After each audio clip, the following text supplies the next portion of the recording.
والسلام على أشرف الأنبياء والمرسلين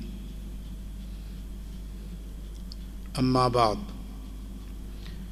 فأعوذ بالله السميع العليم من الشيطان الرجيم من همزه ونفخه ونفثه بسم الله الرحمن الرحيم إنما يعمر مساجد الله من آمن بالله واليوم الآخر وأقام الصلاة وآتى الزكاة ولم يخش إلا الله فعسى أولئك أن يكونوا من المهتدين أجعلتم سقاية الحاج وعمارة المسجد الحرام كمن آمن بالله واليوم الآخر وجاهد في سبيل الله لا يستوون عند الله والله لا يهدي القوم الظالمين۔ مختصر حمد و ثنا کے بعد میں اپنے فاضل بھائی معاذ فاروقی صاحب جو میرے لیے بڑے ہی قابل احترام اور اس ملک میں دین کی اشاعت کا اور دین کے پیغام کو بڑے ہی احسن انداز میں لوگوں تک پہنچانے کا فریضہ سر انجام دے رہے ہیں، میں ان کا تہ دل سے مشکور ہوں کہ انہوں نے مجھے آپ سے یہاں مخاطب ہونے کا یہ قیمتی موقع عطا فرمایا ہے۔ اللہ رب العزت ان کے علم میں، عمل میں اور ان کے دینی کاموں میں بہت زیادہ برکت عطا فرمائے اور ان کے لیے یہ کام صدقہ جاریہ بنا دے۔ میرے فاضل بھائی نے کچھ پس منظر ہمارے خاندان کے بارے میں بتلایا ہے، اس کی تصحیح کے لیے کہنا چاہتا ہوں کہ ہمارے والد محترم حضرت مولانا حافظ عبدالغفور رحمہ اللہ، انہوں نے جہلم میں 2 بڑے دینی تعلیمی ادارے قائم کیے۔ ایک ان میں سے جامعہ عصریہ للبنات اور دوسرا جامعہ علوم عصریہ للبنین۔ اس کا سنگ بنیاد عالم عرب کی مشہور علمی شخصیت اور امام مسجد الحرام، امام کعبہ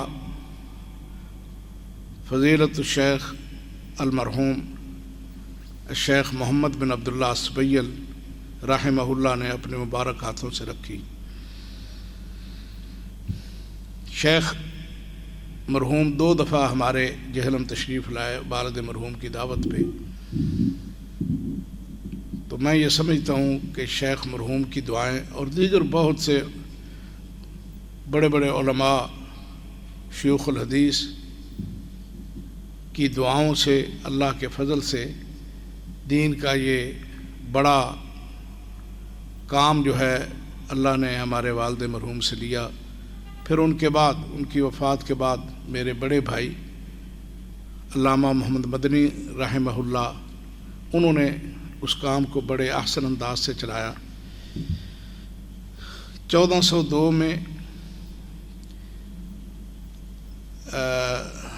ان کی جب وفات ہوئی، 2002 میں جب ان کی وفات ہوئی تو اس کے بعد مجھ ناچیز کمزور کندھوں پہ یہ کام آیا۔ الحمدللہ جس حد تک ہو سکتا ہے کر رہا ہوں، اللہ تعالیٰ قبول فرمائے۔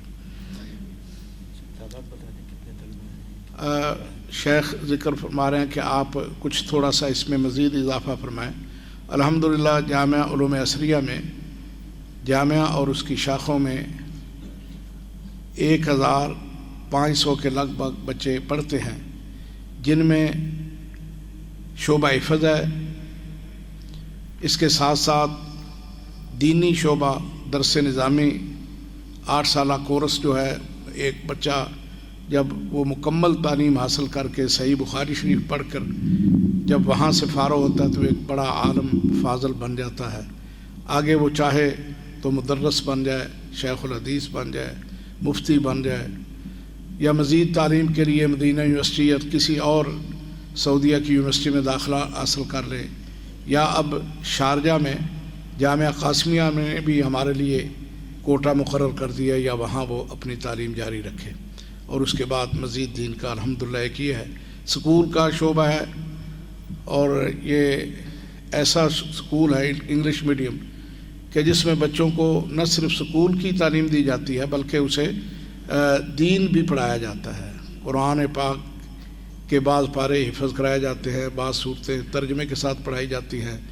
عقیدہ جو ہے توحید والا اور سنت والا اس کی تعلیم و تربیت دی جاتی ہے. بچہ جب یہاں سے پڑھ کر جاتا ہے تو وہ جہاں وہ ڈاکٹر یا انجینئر بعد میں بنے گا انشاءاللہ ایک اچھا موحد مسلمان بن کر وہ وہاں سے نکلتا ہے. تو یہ اس طرح ہمارے لڑکیوں کی تعلیم بھی اسی طرح وہاں بھی اچھی خاصی تعداد ہے. تو یہ الگ الگ دونوں جامعات، جامعہ جہلم میں ایک ہی سڑک پہ عصریہ روڈ ہے، اس کے شروع میں جامعہ سیر البنات ہے.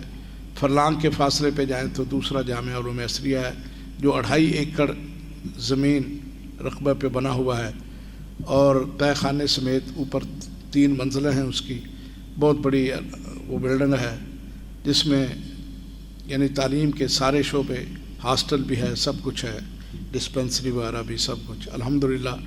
اس کے علاوہ جو سکول جو ہے اس کے بھی کئی شاخیں شہر میں اور باہر دیہاتوں میں بنائی ہیں.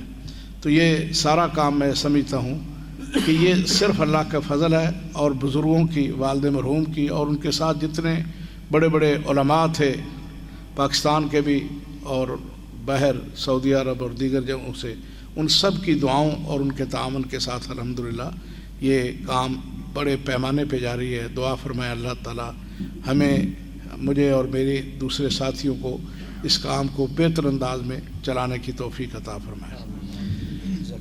آج کے اس مجلس میں میں مسجد کے بارے میں تھوڑی سی اس کی اہمیت اجاگر کرنا چاہتا ہوں کہ مسجد، اس کی اسلامی معاشرے میں اہمیت کیا ہے اور اس کی ضرورت، اور پھر یہاں مسجد سے کیا کیا کام لیا جا سکتا ہے اس کے بارے میں، اور مسجد کی اہمیت اور اس کی جو ہے اس کے فوائد اور مضرات، اس کے اگر مسجد معاشرے میں نہ ہو تو اس کے نقصانات کیا ہیں، یا مسجد تو موجود ہو مگر اس مسجد کو بے آباد کر دیا جائے تو اس کے کتنے نقصانات ہیں. تھوڑی بہت گفتگو کروں گا. میں یہ سمجھتا ہوں کہ ہمارے فاضل بھائی موجود ہیں، وہ آپ سے ہمیشہ مخاطب رہتے ہیں اور یہاں بڑے بڑے علماء کرام بھی آتے ہیں اور آپ سے وہ مخاطب ہوتے ہیں. جو مجھ سے ہو سکا انشاءاللہ بات کروں گا. مسجد کہتے ہیں سجدہ گاہ کو، جہاں اللہ کو سجدہ کیا جائے، اللہ کے آگے اپنی پیشانیوں کو جھکایا جائے، سجدہ میں سر نیچے رکھا جائے، اور جس جگہ پہ مسجد بن جاتی ہے وہ ہمیشہ کے لیے مسجد ہی رہنی چاہیے، اور اس جگہ پہ کوئی اور چیز سوائے کوئی مجبوری ہو تو ان مجبوریوں کو سامنے رکھ کر تو اس کی تبدیلی عمل میں آ سکتی ہے. لیکن عام حالت میں مسجد جب بن جائے تو پھر اسے مسجد کو قائم رہنا چاہیے، قائم رکھنا چاہیے. مسجد جو ہے یہ اللہ کو کتنی محبوب ہے، کتنی پسندیدہ ہے. ایک آیت پڑھوں گا، اس کا ترجمے سے یہ واضح ہو جائے گا کہ مسجد کو اللہ نے کتنی ہی پسندیدہ ترین جگہ قرار دیا ہے. حدیث مبارکہ ہے،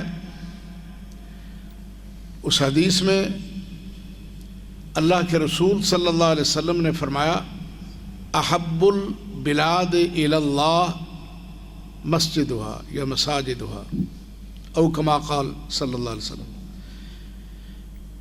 کہ اللہ کو سب سے زیادہ محبوب اس دنیا میں، اس زمین کے ٹکڑے پہ جو چیزیں، جو عمارتیں، جو بلڈنگیں بنائی گئی ہیں، ان سب چیزوں میں سب سے زیادہ محبوب، اللہ کو سب سے زیادہ پسندیدہ ترین جو جگہ ہے وہ جگہ ہے جس پہ مسجد تعمیر کر دی گئی ہے۔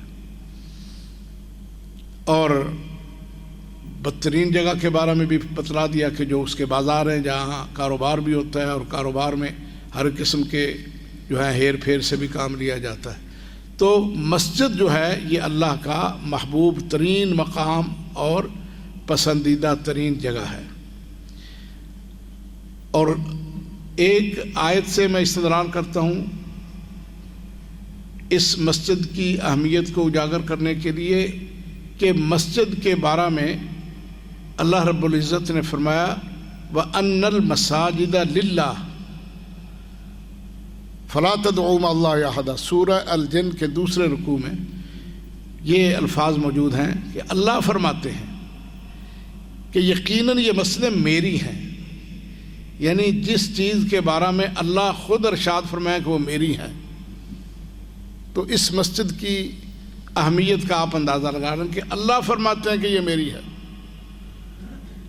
اور فرمایا کہ یہ میری مسجدیں ہیں، میرے گھر ہیں، میرے دربار ہیں، میری درگاہ ہے، یہاں میرے عبادت کی جاتی ہے، میرے سامنے سر کو جھکایا جاتا ہے، میرے سامنے رکوع اور سجدہ کیا جاتا ہے، میرے سامنے قیام، قعود اور تشہد میں بیٹھا جاتا ہے۔ اب یہاں میرے سوا کسی کو مت پکارو، وَأَنَّ الْمَسَاجِدَ لِلَّهِ فَلَا تَدْعُوا مَعَ اللَّهِ أَحَدًا، کہ تم یہاں بیٹھ کر یا جہاں کہیں بھی ہو میرے ساتھ کسی اور کو مت پکارو۔ تمہیں اگر مدد کی ضرورت ہے تو مجھے پکارو، تمہیں اگر کسی چیز کی ضرورت ہے تو اللہ فرماتے ہیں مجھ سے مانگو، اگر تمہیں کوئی بیماری ہے تو شفا مجھ سے طلب کرو، تم فقیر اور کنگلے ہو تو مال اور دولت مجھ سے مانگو، الغرض اگر تمہیں اولاد کی ضرورت ہے تو مجھ سے مانگو، میرے ساتھ کسی اور کو مت شریک کرو۔ وَأَنَّ الْمَسَاجِدَ لِلَّهِ فَلَا تَدْعُوا مَعَ اللَّهِ أَحَدًا۔ اور ایک اور آیت پڑھ کے میں اس مسجد کی اہمیت مزید وضاحت کروں گا کہ اللہ رب العزت نے فرمایا کہ اس دنیا میں جو پہلا گھر ہے میرا، میری عبادت کے لیے پہلی مسجد جو ہے وہ کہاں ہے؟ مکہ مکرمہ میں۔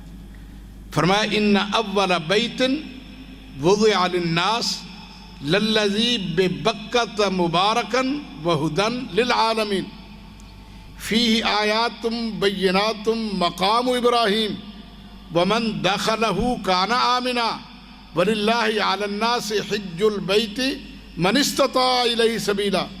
فرمایا پہلا گھر جو اس دنیا میں لوگوں کی ہدایت کا مرکز جو بنایا گیا ہے وہ میرا گھر مکہ میں۔ بکہ یہ بھی اسی کا ناموں میں سے ہے، لیکن اب مکہ کے ساتھ یہ معروف ہے۔ فرمایا مکہ مکرمہ میں مسجد الحرام کے اندر جو کعبۃ اللہ ہے اور جس کے ارد گرد اس کے لیے طواف کیا جاتا ہے وہ میرا پہلا گھر ہے۔ اور ایک مشہور شعر ہے کہ دنیا کے بت قدوں میں پہلا وہ گھر خدا کا، دنیا کے بت قدوں میں پہلا وہ گھر خدا کا، ہم پاس باں ہیں اس کے، وہ پاس باں ہمارا۔ یہ گھر اللہ رب العزت نے سب سے پہلا گھر بنایا ہے۔ اگرچہ مفسرین نے بعض اور بھی باتیں ذکر کی ہیں کہ اس سے پہلے طوفان نوح کے سے پہلے بھی موجود تھا، یا حضرت آدم علیہ السلام کے وقت میں فرشتوں نے اسے بنایا، یہ ایک لمبی سٹوری ہے، لیکن قرآن پاک جس پہ خود شاہد عدل ہے وہ یہ ہے کہ اس گھر کو اللہ نے اپنے 2 پیغمبروں کے ذریعے بنایا، اور ابراہیم علیہ السلام جنہیں اللہ نے خلیل اللہ کا لقب عطا فرمایا، اور ان کے بیٹے اسماعیل جنہیں اللہ نے ذبیح اللہ کا خطاب دیا، تو انہوں نے مل کر باپ نے معمار بن کر اور بیٹے نے مزدوری کے فرائض انجام دے کے اس گھر کو تعمیر کیا۔ اور جو فرمایا نا کہ فیہ آیاتم بیناتم مقام ابراہیم ومن دخلہ کان آمنا وللہ علی الناس، تو اس میں بہت ساری واضح آیات ہیں، نشانیاں ہیں، اور ان نشانیوں میں اللہ نے وضاحت بھی فرما دی کہ ان واضح نشانیوں میں مقام ابراہیم بھی ہے۔ یہ وہ پتھر ہے مقام ابراہیم، آج بھی عمرہ کرنے والے اور حاجی لوگ جو حج کرنے کے لیے جاتے ہیں تو وہ مقام ابراہیم کو دیکھتے ہیں، وہ شیشے میں جڑا ہوا وہ پتھر وہ آج بھی موجود ہے، جس پتھر پہ چڑھ کر حضرت ابراہیم علیہ السلام بیت اللہ کی دیواریں اٹھا رہے تھے، بیت اللہ کی تعمیر کر رہے تھے۔ اللہ نے اس پتھر پہ حضرت ابراہیم کے پاؤں جو ہے وہ پیوست کر دیے، نقش کر دیے۔ آج بھی وہ پتھر کتنی صدیاں بیتی ہیں، سینکڑوں نہیں، ہزاروں صدیاں بیت چکی ہیں۔ کہاں حضرت ابراہیم کا دور اور کہاں آج کئی ہزار سال کے بعد 14ویں صدی میں یا عیسوی کے لحاظ سے 21ویں صدی میں آج ہم بیٹھے ہوئے ہیں، تو آج بھی وہ پتھر موجود ہے۔ فیہ آیاتم بیناتم مقام ابراہیم، کہ اس میں واضح نشانیاں ہیں، اور ان میں خاص طور پہ مقام ابراہیم کا پتھر۔ اتنی صدیوں کے بعد اللہ کا گھر بھی محفوظ ہے اور وہ پاؤں کے نشان والا پتھر بھی موجود ہے۔ یہ اللہ کی حکمت ہے نا۔ تو یہ فرمایا کہ اس کے علاوہ بھی حجر اسود ہے، رکن یمانی ہے، اور پھر صفا مروہ کے جو 2 پہاڑ تھے وہ موجود ہیں، جہاں آج بھی حاجی اور عمرے کرنے والے وہاں پہ سعی کرتے ہیں، صفا سے مروہ کی طرف اور مروہ سے صفا کی طرف باقاعدہ وہاں پہ سعی ہوتی ہے آج بھی۔ تو یہ وہ واضح نشانیاں ہیں۔ اس نشانی کے بارے میں جو حضرت ابراہیم، اور پھر آب زمزم، کب سے وہ چشمہ پھوٹا اور آج تک پانی وہ نکل رہا ہے اور کبھی کمی نہیں آئی۔ بڑے بڑے دنیا میں بڑے بڑے کنویں بنائے جاتے ہیں، بالآخر سوکھ جاتے ہیں، خشک ہو جاتے ہیں، لیکن ایک وہ چشمہ جو پہاڑوں کے درمیان بے آب و گیا وادی میں جہاں پانی کا نشان تک نہیں ملتا تھا، وہاں جب اللہ کے حکم سے حضرت اسماعیل کی ایڑی رگڑنے کی وجہ سے، رونے کی وجہ سے اللہ نے جب چشمہ وہاں پہ جاری کیا آب زمزم کا، آج بھی وہ موجود ہے، اور اتنا زیادہ یومیہ پانی نکالنے کے باوجود جو ہزاروں لاکھوں گیلن وہ پانی وہاں سے نکلتا ہے، پانی کی کمی آج تک نہیں آئی۔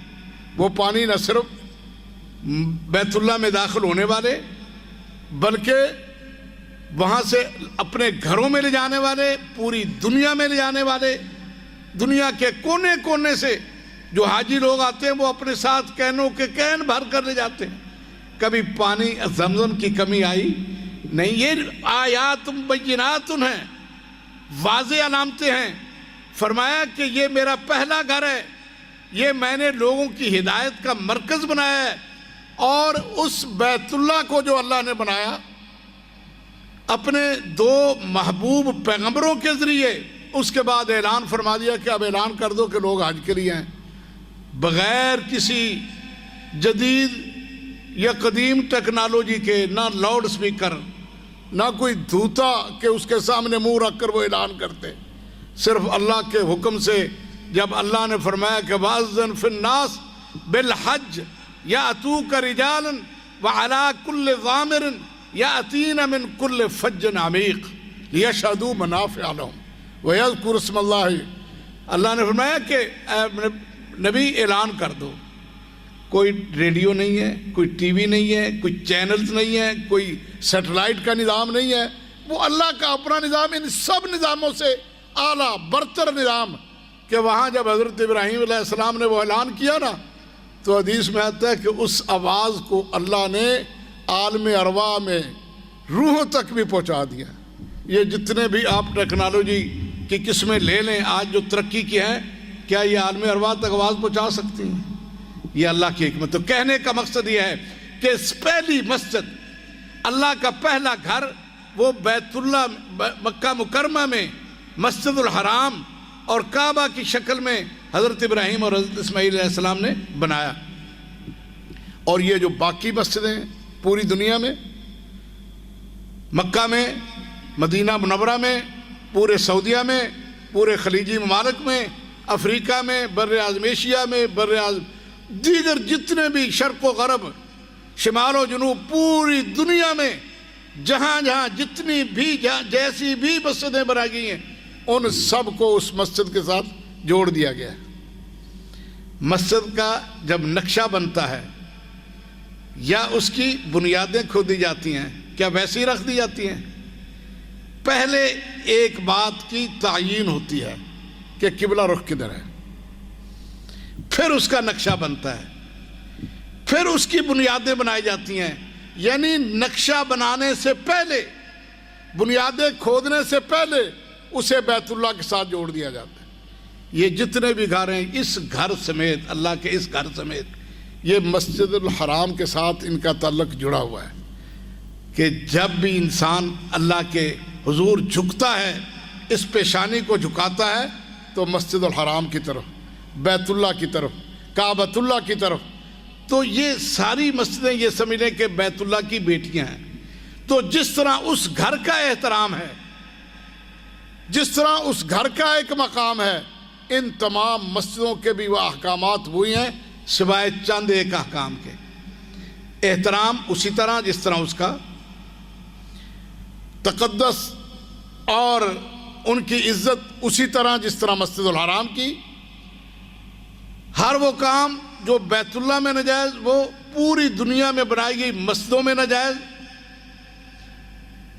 اور بڑھ کر یہ ہے کہ اللہ نے اپنا وہ گھر جو پہلا گھر بنایا نا، اس کی خصوصیت یہ رکھی ہے کہ وہ گھر جو ہے اس میں کعبہ ہے اور اس کا طواف ہوتا ہے، اس میں حجر اسود ہے جو جنت سے لایا گیا پتھر، اس کو لوگ بوسہ دیں یا استلام کریں یا اشارہ کریں، رکن یمانی کو چھوئیں یا دور سے اللہ اکبر کہہ دیں۔ تو یہ چیزیں، اور اس گھر میں کی ایک بہت بڑی خصوصیت مسجد الحرام کی کہ اگر کوئی آدمی ایک نماز ادا کرتا ہے نا تو اس میں 1,00,000 نماز کا ثواب۔ یہ بہت بڑی خصوصیت ہے۔ اور جو آدمی وہاں پہ نیکی کرتا ہے اللہ ان کی نیکیوں کو بھی بڑے درجات دیتا ہے، اور جو برائی کرے وہ برائی بھی بڑھ جاتی ہے۔ یہ الگ بات، یہ اس کے الگ مقام اور مرتبہ ہے باقی مسجدوں کی نسبت، سوائے مسجد اقصیٰ کہ فرمایا کہ مسجد اقصیٰ کی بھی اہمیت ہے، اور نبی صلی اللہ علیہ وسلم نے فرمایا کہ میری مسجد جو ہے، جیسا کہ حدیث میں ہے لا تشد الرحال الا الى 3 مساجد، کہ تم کجاوے کس کر، دوسرے لفظوں میں سامان باندھ کر تیاری کے ساتھ سفر کی نیت سے، اور ایسا سفر جس میں ثواب مقصود ہو، وہ تم کجاوے کس کر نہیں جا سکتے سوائے ان 3 جگہوں کے۔ سب سے پہلا فرمایا مسجد الحرام کہ یہاں ایک نماز کا 1,00,000 کا ثواب، پھر حج فرض ہے زندگی میں 1 مرتبہ، باقی نوافل جتنے چاہے کرو، عمرے جتنے مرضی کرو۔ تو یہ چیزیں جو ہے نا یہ ثواب کی نیت۔ اسی طرح مسجد الاقصیٰ میں فرمایا کہ مسجد اقصیٰ میں اگر نماز پڑھو گے تو بعض روایات کے مطابق 500 نماز کا ثواب زیادہ، یا بعض دیگر روایات کو 25,000 کا ثواب۔ اسی طرح وہ مسجدی ھذا، نبی صلی اللہ علیہ وسلم میری یہ مسجد جس میں 1,000 بعض روایات کے صحیح روایات کے مطابق 1,000 کا ثواب، اور بعض کمزور روایت کے مطابق جو ہے وہ 50,000 کا ثواب۔ تو یہ ان 3 جگہوں کے علاوہ، ان 3 مسجدوں کے علاوہ ثواب کے نقطہ نظر سے سفر اللہ نے منع فرما دیا کہ ان 3 جگہوں کے علاوہ۔ لیکن آج کل لوگ، آپ کے علم میں ہے، جانتے ہیں آپ، سفر کی کر کیا جاتا ہے، ثواب کی نیت سے کیا جاتا ہے، کجاوے کسے جاتے ہیں، سامان سفر باندھا جاتا ہے، کوئی جا رہا ہے ایک شہر سے دوسرے شہر میں، ایک شہر سے دوسرے شہر، کوئی جا رہا ہے ایک صوبے سے دوسرے صوبے میں، یعنی پاکستان میں اگر کوئی پنڈی کا رہنے والا ہے تو وہ لاہور جا رہا ہے، لاہور کا رہنے والا ہے تو پاک پٹن شریف جا رہا ہے، پاک پٹن کا رہنے والا ہے تو وہ جھنگ شریف جا رہا ہے، جھنگ کا رہنے والا ہے تو ملتان شریف جا رہا ہے، ملتان کا رہنے والا ہے تو وہ ادھر بڑی امام آ رہا ہے۔ تو یہ شہروں کے اندر ایک صوبے اور بعض صوبے سے دوسرے صوبے، یعنی پنجاب کا رہنے والا ہے سندھ جا رہا ہے، سندھ کا رہنے والا ہے پنجاب آ رہا ہے، ایسے ہی ہے نا یہ سفر۔ اسی طرح ایک ملک سے دوسرے ملک جاتے ہیں، پاکستان کا رہنے والا ہندوستان جا رہا ہے، ہندوستان کے رہنے والے پاکستان آ رہے ہیں، ثواب کی مسلمان ہے، کلمہ کو ہے، ثواب کی نیت سے لوگ آتے، اور کوئی پاکستان کا رہنے والا ایران جا رہا ہے، پاکستان کا رہنے والا عراق جا رہا ہے، زیارتوں پہ جا رہا ہے، کوئی پاکستان کا رہنے والا شام جا رہا ہے۔ تو یہ چیزیں اللہ نے منع فرما دیں، لا تشد الرحال الا الى ثلاثة مساجد، فرمایا تم نے کجاوے کس کر کہیں ثواب کی نیت سے سفر نہیں کرنا سوائے ان 3 مسجدوں کے، بیت اللہ، مسجد الحرام، مسجد نبوی اور مسجد الاقصی، ان 3 کے علاوہ۔ تو یہ جو خاص چیزیں تھیں بیت اللہ کی، وہ بھی ہم نے ان کے علاوہ بہت سے دیگر جگہوں کے لیے بھی خاص کر دیں۔ مسجدوں کا احترام کہاں رہ گیا؟ اب مسجد جو ہے نا، اللہ اکبر، یہ مسجد یہ دربار ہے کس کا؟ میرے اللہ کا۔ یہ مسجد درگاہ ہے کس کی؟ میرے اللہ کی۔ یہ مسجد جو ہے نا، یہ دیوان ہے کس کا؟ میرے اللہ کا۔ جیسے دنیاوی لحاظ سے لوگ بادشاہ کے پاس جا کر مانگتے ہیں، وہ تو جائز ہے دنیاوی لحاظ سے، اب اگر آپ نے ضروری کرتے ہیں تو دنیاوی لوگ پہ جو ان کے مقرر ہیں وہاں جائیں، لیکن فوق الاسباب وہ صرف اللہ سے مانگا جاتا ہے، اور اس کے لیے اللہ نے اپنے دربار پوری زمین پہ پھیلا دیے ہیں، بلکہ اتنی وسعت عطا فرما دی، فرمایا الارض کلھا مسجدا الا المقبرۃ والحمام، کہ پوری دنیا یہ مسجد ہے، زمین جتنی ہے اس میں آپ جہاں کہیں بھی اگر مسجد، آپ مسافر ہیں، آپ مسجد نہیں پہنچ سکتے، سفر میں تو ہر جگہ مسجد نہیں ہوتی، تو آپ مسجد نہیں پہنچ سکتے تو جہاں کہیں ہیں آپ نماز پڑھ سکتے ہیں، نماز جائز ہے۔ الارض کلھا مسجدا وطہورا، بلکہ حدیث میں آتا ہے جعلت لی الارض مسجدا وطہورا، میرے لیے پوری زمین جو ہے، زمین ساری کی ساری یہ نہ صرف مسجد بنا دی گئی ہے، بلکہ وضو کے لیے، آپ تیمم کے لیے مٹی پہ آپ اس طریقے کے مطابق تیمم کریں گے تو آپ کو پاکیزگی بھی مل جائے گی، سوائے مقبرے کے یا سوائے حمام کے، جہاں پہ لوگ نہاتے ہیں وہ جگہ ناپاک ہو جاتی ہے، اور بعض روایات کے مطابق جہاں اونٹوں کا جو ہوتا ہے رہنے کے جو مقام ہے اس جگہ پہ بھی نہیں، تو یہ چند جگہ مستثنا ہے، ان کے علاوہ ساری جو ہے اللہ نے فرمایا کہ، اور یہ مسجدیں خاص طور پہ میں عرض کر رہا تھا کہ یہ اللہ کے دربار کے علاوہ کوئی دربار نہیں ہے، یا بلا اسباب جو ہے وہ مدد اللہ سے مانگی جائے۔ جب غیروں کے درباروں میں جائیں گے، جب غیروں کے ایوانوں میں، جب غیروں کی درگاہوں پہ جائیں گے، جب وہاں جا کر نظریں نیازیں اور چڑھاوے چڑھائیں گے، اور وہاں جا کر جو ہے دیگیں چڑھائیں گے، بکرے چھترے وہاں جا کر نظر و نیاز کی نظر کریں گے، تو یہ آپ نے اللہ کے مقابلے میں ایک مقام کھڑا کر دیا۔ اللہ کے مقابلہ یعنی دربار اللہ کا مسجد تھی، اس کے مقابلے میں آپ نے ایک دربار بنا دیا، اللہ کے گھر کے اس دربار کو چھوڑ کر ایک دوسری درگاہ بنا لی، اور وہاں جا کر آپ نے کام کیا تو یہ اللہ کا مقابلہ کیا۔ تو اللہ کا مقابلہ سوائے شیطان کے اور نہیں کر سکتا، یا جو شیطان کے ہیں، جو اللہ والے ہیں نا وہ نہیں کرتے۔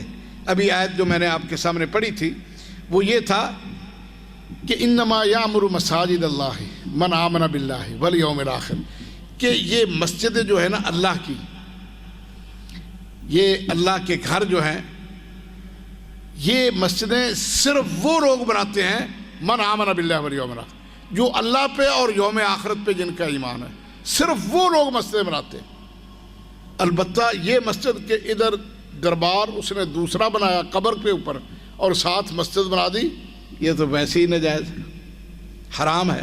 اس لیے اللہ نے فرمایا ما کان للمشرکین ان یعمروا مساجد اللہ شاہدین علی انفسہم بالکفر، کہ مشرکوں کے لیے جائز نہیں ہے، مشرکوں کے لیے یہ بات جائز ہی نہیں ہے کہ وہ اللہ کے گھر، اللہ کی مسجدیں تعمیر کریں، جنہوں نے اپنے آپ پہ کفر کی چھاپ پہلے ہی لگا دی ہے، گواہی دے رہے ہیں، ان کو یہ لائق نہیں ہے کہ مسجد بنائیں۔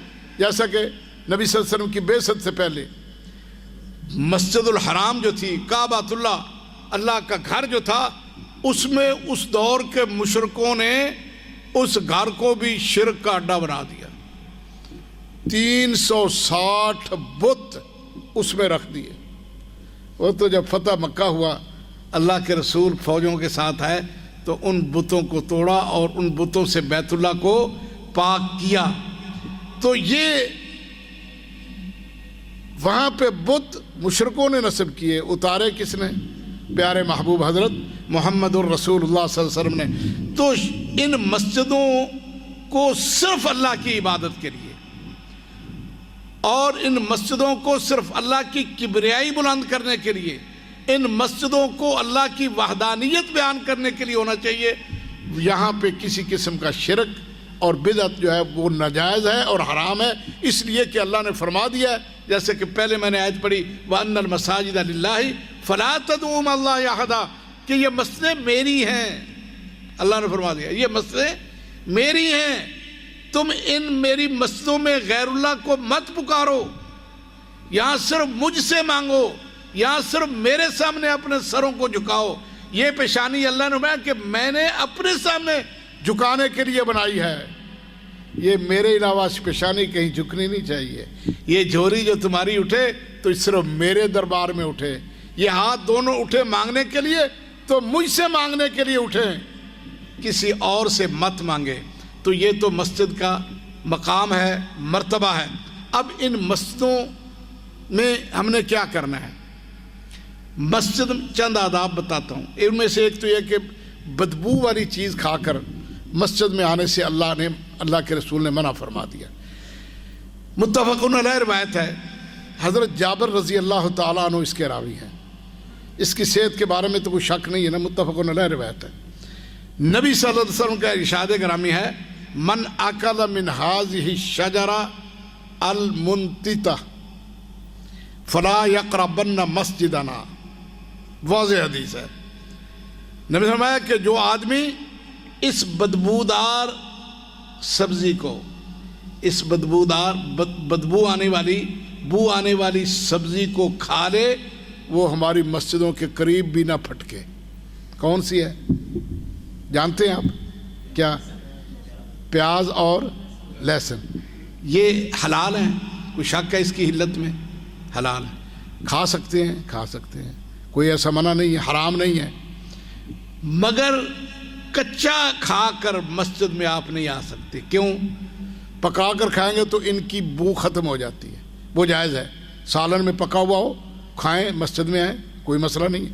لیکن جب اسے آپ کچا کھائیں گے تو اس میں بو پیدا ہوتی، بو آ جاتی منہ سے۔ فرمایا بدبودار منہ لے کر مسجد میں مت آؤ، بلکہ مسجد میں نہیں بلکہ وَلَا يَقْرَبَنَّ مَسْجِدَنَا، کوئی آدمی یہ بدبودار جو ہیں، جو جائز ہیں، حلال ہیں، یہ دونوں پیاز اور لہسن، یہ کھا کر ہماری مسجدوں کے قریب بھی نہ پھٹکے۔ تو یہ تو ہوئی جو کہ حلال ہے۔ تو ایک سوال کر لوں، بعض طبیعتوں پہ کچھ ناگوار تو گزرے گی بات، سگریٹ نوشی کے بارے میں کیا خیال ہے؟ وہ بڑی پاکیزہ ہے، وہ خوشبودار ہے، بڑی ہی محترم چیز ہے۔ بدبو میں تو کسی کو، میرے خیال کوئی آدمی جو سگریٹ نوش ہے وہ بھی نہیں انکار کر سکتا یہ بدبودار ہے، اور اس کی حرمت کے بارے میں علماء کے فتوے آ چکے ہیں۔ بلکہ آج کے اس جدید دور میں جتنے بھی ڈاکٹرز ہیں، سائنسدان ہیں، جو صحت کے ساتھ متعلق لوگ ہیں، سب نے کہہ دیا ہے کہ یہ جسم کے لیے انتہائی نقصان دہ ہے، حرام ہے سمجھ. اور اب تو بڑی بڑی جگہوں پہ ممنوع ہو گیا، اسکولوں میں، کالجوں میں منع، ایئرپورٹوں پہ منع، پبلک مقامات پہ منع، اسٹیشن پہ، بسوں کے اڈے پہ، پارک جو بنے وہاں پہ، پبلک مقامات پہ ان کو منع کر دیا ہے. وہ لوگ جو غیر مسلم ہیں، عیسائیوں اور یہودیوں نے کہہ دیا کہ یہ ناجائز ہے، حرام ہے، تم یہ پیک نہیں سکتے یہاں پہ. لیکن مسلمان ہیں جو پی کر مسجد میں بھی آ رہے ہیں، جبکہ اللہ کے رسول نے منع فرما دی. تو بہتر یہ نہیں ہے کہ بندہ ترقی کر دے. بہرحال تو مقصد یہ ہے کہ ایک احترام یہ ہے کہ مسجد میں جب آپ آئیں تو جسم صاف ہو، پاک ہو، کپڑے پاک اور صاف ہوں، اور بدبو نہ ہو، خوشبو وغیرہ لگی ہوئی ہو. دوسرے نمبر پہ نبی صلی اللہ علیہ وسلم نے فرمایا کہ اذا مررتم بریاض الجنہ فرتعوا، بڑی مشہور حدیث ہے. اے لوگو، ایز میرے صحابہ، جب تم ریاض الجنہ سے گزرو، جنت کے باغ سے گزرو، تو تم اس میں چر لیا کرو. قربان جائے صحابہ نے فوراً پوچھا اللہ کے رسول یہ ریاض الجنہ کیا ہے؟ یہ جنت کا باغ جو ہے ہمیں کہاں ہے، وہ یہ کیا چیز ہے؟ فرمایا مساجد، یہ اللہ کے گھر جو ہیں یہ ریاض الجنہ ہیں. اس مسجد کا احترام کی ایک بڑی مزید یہ حدیث سامنے آئی کہ یہ مسجد نہیں ہے بلکہ یہ ریاض الجنہ ہے. فرمایا فرتعوا، صحابہ نے پوچھا ومن رتع یا رسول اللہ، یہ رتع کیا ہے، چرنا کیا ہے؟ ہم تو انسان ہیں، چرتے تو جانور ہیں. فرمایا یہ اللہ کے باغ ہیں، جنت کے باغیچے ہیں، جب تم ان میں گزرو، ان میں سے گزرو تو سبحان اللہ، الحمدللہ، اللہ اکبر، لا الہ الا اللہ پڑھا کرو. یہ تمہارا ان باغوں میں چرنا ہے. تو مسجد میں آ کر اللہ کا ذکر، اللہ کی کبریائی، اللہ کی تسبیح، تحمید، تحلیل، اور یہ کرنا چاہیے، نہ کہ یہاں بیٹھ کر فضول بیٹھا جائے، یا قرآن پاک کی تلاوت، یا نماز کی حالت میں، یا ذکر اذکار، بجائے اس کے کہ دنیاوی کاموں میں مشغول ہو. اسی طرح نبی صلی اللہ علیہ وسلم کا ایک اور بڑی اچھی جو ہے نا اس بارے میں مسجد کی اہمیت آپ اندازہ لگائیں کہ مسجدوں کی طرف آنے جانے والے کے لیے اللہ کے رسول صلی اللہ علیہ وسلم نے کتنی بڑی خوشخبری دے دی. فرمایا کہ اذا رأیتم الرجل یتعاہد المسجد فاشہدوا لہ بالایمان، کہ جب تم کسی ایسے آدمی کو دیکھو نا جو مسجدوں کے ساتھ کی طرف آتا جاتا ہے، کبھی ظہر کی نماز پڑھنے کے لیے آ رہا ہے، کبھی عصر کی نماز پڑھ کر جا رہا ہے، کبھی مغرب کی نماز پڑھنے کے لیے آ رہا ہے، کبھی عشاء کی نماز پڑھ کر گھر جا رہا ہے، مسجد کے ساتھ تعلق ہے. تو ایسے آدمی کے بارے میں فرمایا کہ جسے تم مسجدوں کے ساتھ آتا جاتا دیکھ لو، فاشہدوا لہ بالایمان، اس کے ایمان کی گواہی دے دو. یہ کتنے بڑی گواہی کی اللہ نے اجازت دی ہے، اللہ کے رسول نے. اس سے مسجد جو ہے نا اس کا احترام جو ہے وہ جھلکتا ہے. اسی طرح عام طور پہ لوگ جو ہے نا عشاء کی نماز اور فجر کی نماز کے لیے نا لوگ گھبراتے ہیں. یہ تو شہر ہے نا، یہاں وہ چیز نہیں ہے. اگر آپ اپنے دیہاتوں میں، گاؤں میں رہتے ہیں تو وہاں گلیوں میں اندھیرا، وہاں پہ یہ ہے کہ باہر جاؤ تو کتے اور دیگر اسی طرح چوری چکاری، ڈاکوؤں کا خطرہ ہوتا ہے نا. تو لوگ جو ہے نا عشاء کی نماز جو ہے نا اس میں نہیں آتے بعض اوقات، یا فجر کی نماز میں نہیں آتے، اندھیرے میں ہے. لیکن یہ پتہ نہیں ہے کہ اس آدمی کی فضیلت کتنی ہے، جو نہ تو خوف اور خطرے میں مبتلا ہوتا ہے، نہ اسے کسی موذی جانور کا خطرہ ہے، نہ اسے کسی چور چکارے اور ڈاکو خطرہ ہے، وہ اللہ کے لیے نکلتا ہے. تو اللہ رب العزت نے اس کے بارے میں گارنٹی دے دی ہے. فرمایا ثلاثۃ، حدیث ہے، ثلاثۃ کلہم ضامن علی اللہ، تین قسم کے اشخاص جن کی ضمانت اللہ نے دے دی ہے، ان کی حفاظت کی ضمانت اللہ نے دے دی ہے. اور جس کا گارنٹر اللہ ہو، جس کا ضامن اللہ ہو، اس کو کوئی دنیا کی طاقت کچھ کہہ سکتی ہے؟ کلہم ضامن علی اللہ. آج کل لوگ امام ضامن باندھتے ہیں، امام ضامن سمجھتے ہیں، امام کے سپرد کرتے ہیں. امام نہیں، اللہ کے سپرد کیا کرو. استودعکم اللہ دینکم و امانتکم و خواتیم اعمالکم، اللہ کے حوالے کیا کریں. تو اللہ نے فرمایا کہ 3 قسم کے جو لوگ ہیں ان کا گارنٹر، ان کا ضامن میں ہوں، میں ان کی حفاظت کرتا ہوں، اسی لیے کہ وہ میری طرف آئے ہیں. فرمایا ان میں سے ایک جو کیا ہے، اذا راح الی المسجد، جو مسجد کے لیے نکلا. فرمایا وہ میں ضامن ہوں اس کا. جو مسجد کے لیے گھر سے نکل پڑتا ہے اللہ اس کا ضامن ہو جاتا ہے، اللہ اس کا گارنٹر ہو جاتا ہے. اور وہ مشہور حدیث آپ نے سنی ہے حضرت عبداللہ ابن ام مکتوم رضی اللہ تعالیٰ عنہ کی، جنہوں نے اپنے 3 بڑے عذر رکھے کہ اللہ کے رسول میں نبی نہ ہوں. ایک عذر، بلکہ 3 نہیں 4 ہیں. دوسرے نمبر پہ آپ کو پتہ ہے مدینہ میں موذی جانور بھی ہیں، سانپ بچھو وغیرہ 2. تیسرے نمبر پہ انہوں نے گزارش کی کہ اللہ کے رسول آپ کو پتہ ہے مجھے کوئی لے کر آنے والا بھی نہیں ہے، مجھے کوئی لے کر آنے والا بھی نہیں ہے. اے اللہ کے رسول مجھے اجازت دے، کیا میں عشاء کی نماز اور فجر کی گھر پڑھ لیا کروں؟ آپ نے اس کے معقول عذر دیکھے تو آپ نے اسے اجازت دے دی، لیکن ابھی وہ دروازے تک نہیں پہنچے کہ اللہ کا حکم آ گیا. جبریل امین آ گئے. فرمایا کہاں ہے ابن ام مکتوم؟ بلایا گیا اسے. فرمایا تمہیں اذان کی آواز پہنچتی ہے؟ اس نے کہا بالکل پہنچتی ہے، مجھے عشاء کی اور فجر کی اذان کی آواز آتی ہے. فرمایا اگر تمہیں اذان کی آواز آتی ہے تو فاجب، لانے والا نہیں ہے چھوڑو اس کو. موذی جانوروں کی حفاظت اللہ کے سپرد. اندھیرا ہے کوئی بات نہیں، اندھا ہے تو پیدا ہو گیا ہے، اس کے باوجود تمہیں با جماعت نماز ادا کرنی ہے. آج اللہ نے ہمیں سجاکھا بنایا ہے، آنکھیں دی ہیں نا، اور ہم میں سے اکثر کی 6x6 ہے. بہت کم ہے جو میری طرح جن کے کچھ نظر کمزور ہوگی. مولانا نے بھی اینک پہنی یا انہوں نے، تو ہماری کچھ 6x6 نہیں، کچھ کم ہوگی، لیکن ہم میں سے بہت سے ساتھی جو 6 مکمل نظر ہے اور صحت مند بھی ہیں. اور شہر ہیں، راستوں میں بڑی بڑی لائٹیں لگی ہوئی ہیں، کوئی موذی جانور کا خطرہ بھی نہیں ہے نا. اس کے باوجود ہم گھروں میں نماز پڑھتے ہیں. بہانہ کیا ہے؟ اندھیرے میں نماز ہو رہی ہے. پتہ ہے اندھیرے میں نماز پڑھنے والوں کے لیے فضیلت کتنی ہے؟ میرا خیال یہ ایک حدیث سن لیں تو اس کے بعد جو ہے نا، میرا خیال ہے کہ پھر ہمیں اندھیرے والی نماز دوسری نمازوں سے نسبت بھی ہمیں زیادہ ذوق اور شوق سے مسجدوں میں پڑھنی چاہیے، اس سے بھی زیادہ. کیوں کہ اللہ نے اپنے نبی کے ذریعے یہ اعلان فرما دیا، بشر المشائین فی الظلم الی المساجد بالنور التام یوم القیامہ. یہ حدیث یاد کر لیں. اللہ کے رسول نے فرمایا کہ اندھیروں میں چل کر مسجدوں کی طرف آنے والے نمازیوں کے لیے خوشخبری ہے. بشر، خوشخبری سنا دیجئے ان پیدل نمازیوں کے لیے جو اندھیرے میں چل کر مسجدوں کی طرف آ رہے ہیں رات عشاء کی اور صبح فجر کی نماز. وہ جو آ رہے ہیں انہیں بالنور التام، مکمل نور کی انہیں خوشخبری سنا دیجیے. کتنی بڑی خوشخبری ہے. پتہ ہے نور قیامت کے دن کب ملنا ہے؟ پتہ ہے آپ کو؟ جب فیصلے ہو جانے ہیں نا جنت اور جہنم کے. جہنمیوں کو جہنم کی طرف اور جنتوں کو کہ جاؤ اب جنت، لیکن راستے میں پل صراط ہے، جیسا کہ آواز آئی مجھے، پل صراط.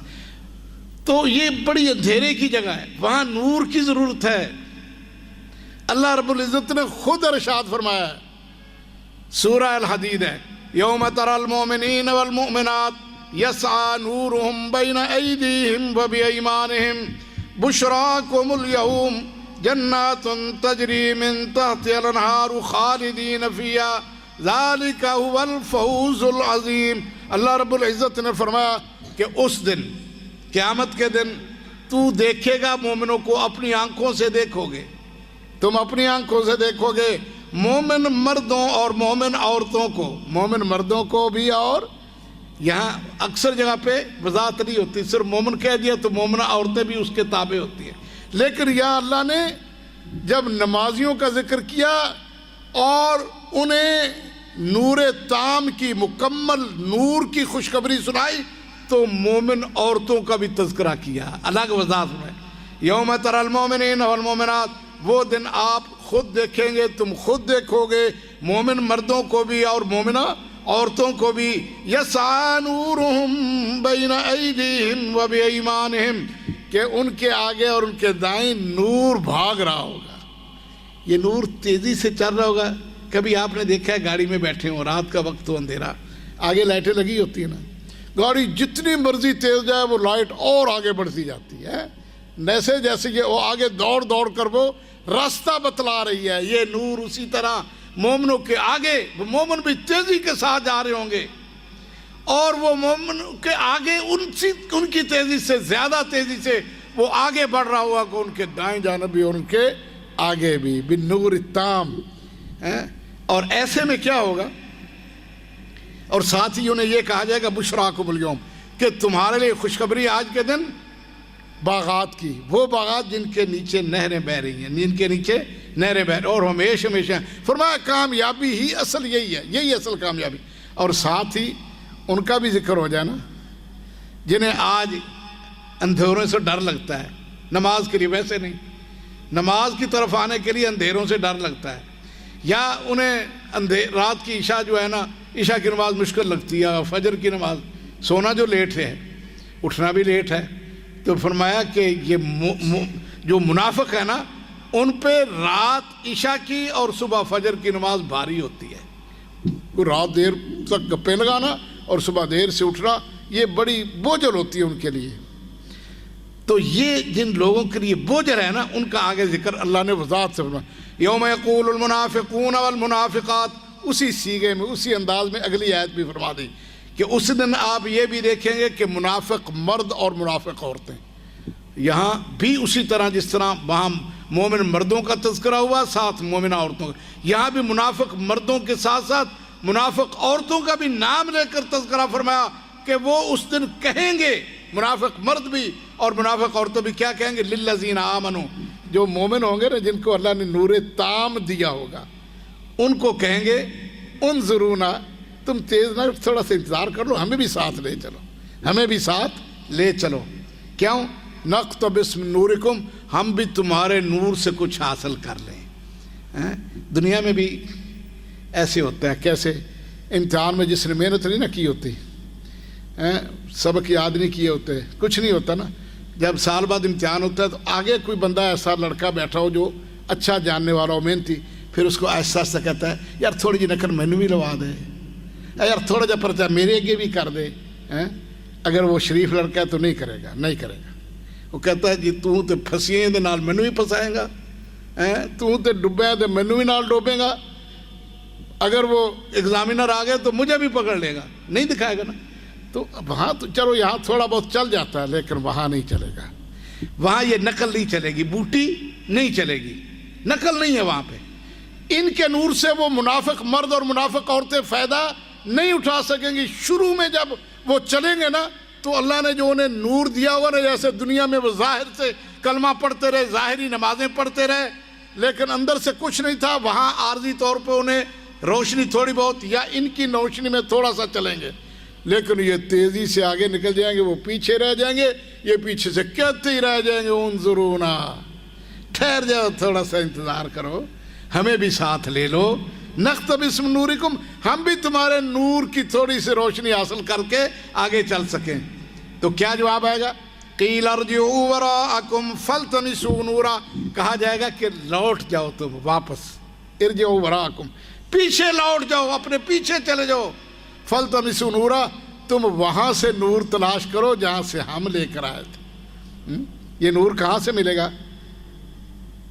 وہ کہاں سے ملا ہے؟ اس دنیا میں کام کی وجہ سے, اندھیروں میں نماز باجماعت پڑھنے کی وجہ سے, رات کی نماز اور عشاء کی اور فجر کی نماز باجماعت ادا کرنے کی وجہ سے, اگرچہ یہ روشنیاں موجود ہوں, اگرچہ گاڑی موجود ہے, نور بھی ہے, سب کچھ ہے, لیکن جو اندھیروں میں نماز پڑھتے رہے, وقت تو اندھیرے کا ہے نا, تو ان کے لیے نور انہوں نے یہاں سے حاصل کیا ہے. قیامت کے دن الگ سے نور نہیں ملے گا, وہی نور جو انہیں دنیا میں نمازیں پڑھنے کی وجہ سے اللہ نے وعدہ کیا تھا نا, تو وہ ملے گا. فرمایا اب تم واپس جاؤ, لوٹ جاؤ.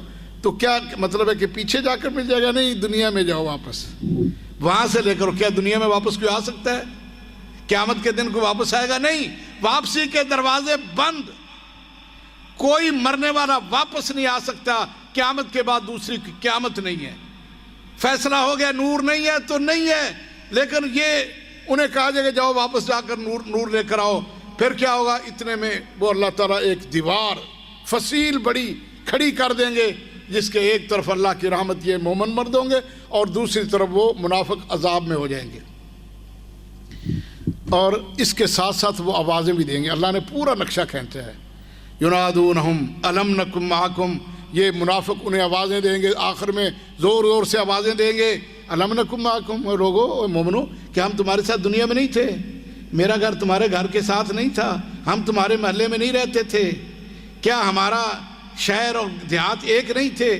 وہاں ہم ایک تھے تو یہاں بھی کچھ تھوڑا سا ہماری رعایت کر دو، الم نکم معکم۔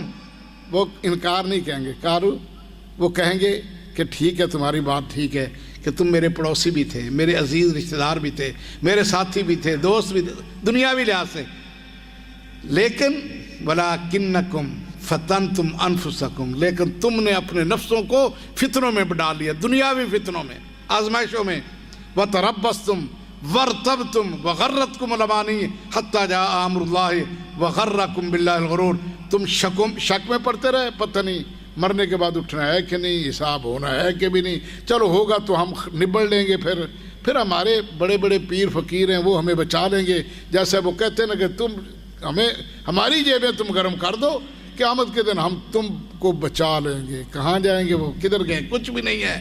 فرمایا کہ تم دنیا میں شیطان کی باتوں میں آ کر دھوکے میں پڑے رہے، شک و شبہ میں پڑے رہے، اور تم خود جو ہے اپنی امیدوں کو بہت زیادہ بڑھا لیا، دنیاوی چکروں میں پڑ کر کہ میرا ایک پلازہ بن گیا اب دوسرا بن جائے، ایک دکان ہے تو دوسری بن جائے، ایک جگہ سے اتنا پیسہ آ رہا ہے تو دوسری جگہ سے آ جائے، سامان 100 برس کا، پل کی خبر نہیں، تم تو اس دھوکے میں پڑے رہے، اور یہاں تک کہ اللہ کا حکم موت آ گئی، اب بات ختم ہے، اب یہاں نہیں ہوگا فَالْيَوْمَ لَا يُؤْخَذُ مِنْكُمْ فِدْيَةٌ، آج کے دن تم سے کچھ بھی نہیں اخذ کیا جائے گا کہ تمہیں جہنم کی آگ سے بچا لیا جائے، وَلَا مِنَ الَّذِينَ كَفَرُوا، اور نہ ہی کافروں سے، مَأْوَاكُمُ النَّارُ، تمہارا ٹھکانہ جہنم ہے، اور یہ بہت ہی برا ٹھکانہ ہے۔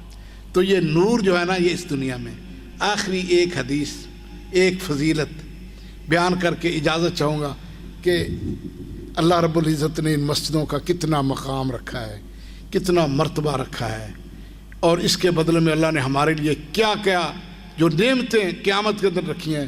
حشر کا میدان ہوگا، کہتے ہیں زمین تانبے کی، اور جیسا کہتے ہیں کہ 1.25 نیزے پہ سورج، آج سورج یہاں سے کروڑوں میل دور ہے تو تھوڑی سی گرمی برداشت نہیں ہوتی، ایسے ہی ہے، سایہ تلاش کرتے ہیں، درخت دیکھتے ہیں، مکان کے سایہ، چھت کا سایہ، پھر اس پہ بھی بس نہیں، پنکھے لگنے چاہیے، وہ بھی ہو گیا، اچھا اے سی لگے، یہ سارا کچھ یہاں ہوتا ہے، لیکن وہاں تو 1.25 نیزے پہ کہتے ہیں سورج ہے، کتنی ہوگی گرمی پتہ ہے؟ حدیث میں آتا ہے بعض لوگ اپنے کرتوتوں کی وجہ سے یہ ٹخنوں اپنے پسینے میں ڈوبے ہوں گے، بعض گھٹنوں تک، بعض کمر تک، اور بعض حدیث میں آتا ہے کہ گردن اپنے پسینے میں شرابور ہوں گے۔ تو ایسے میں ایک سایہ ہے، وہ کن کے لیے ہے؟ آج وہ سایہ ہم لے سکتے ہیں، وہ سودا موجود ہے اور فری میں ہے، بالکل فری میں، کوئی پیسہ نہیں لگتا، کوئی دھیلا نہیں لگتا، وہ چیزیں جو اللہ رب العزت نے ہم پہ فرض کی ہیں وہی ہیں بس، اور کچھ الگ نہیں ہے۔ فرمایا کہ 7 یظلھم اللہ یوم لا ظل الا ظلہ، کہ 7 قسم کے لوگ، کتنے؟ 7 قسم کے لوگوں کے لیے میں نے قیامت کے دن سائے کا اہتمام ابھی سے کر دیا ہے۔ 7 اس سائے میں صرف 7 قسم کے، 8واں آدمی میں نہیں وہاں گھسنے دوں گا، اور یہ خود بخود وہاں پہنچ جائیں گے، اللہ انہیں پہنچا دے گا۔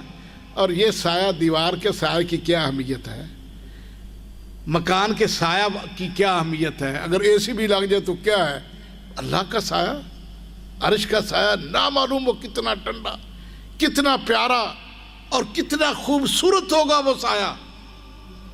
اس سائے میں اللہ فرماتے ہیں میں ان بندوں کو کروں گا، ان بندوں میں سے ایک بندہ کون سا ہے؟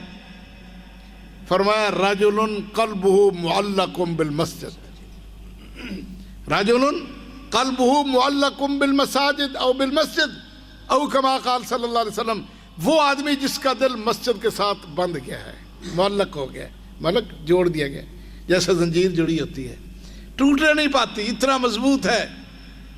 وہ مسجد جا رہا ہے، کبھی آ رہا ہے، کبھی مسجد جا رہا ہے، کبھی آ رہا ہے، کبھی وہ مسجد میں داخل ہو رہا ہے، کبھی مسجد سے نکل رہا ہے۔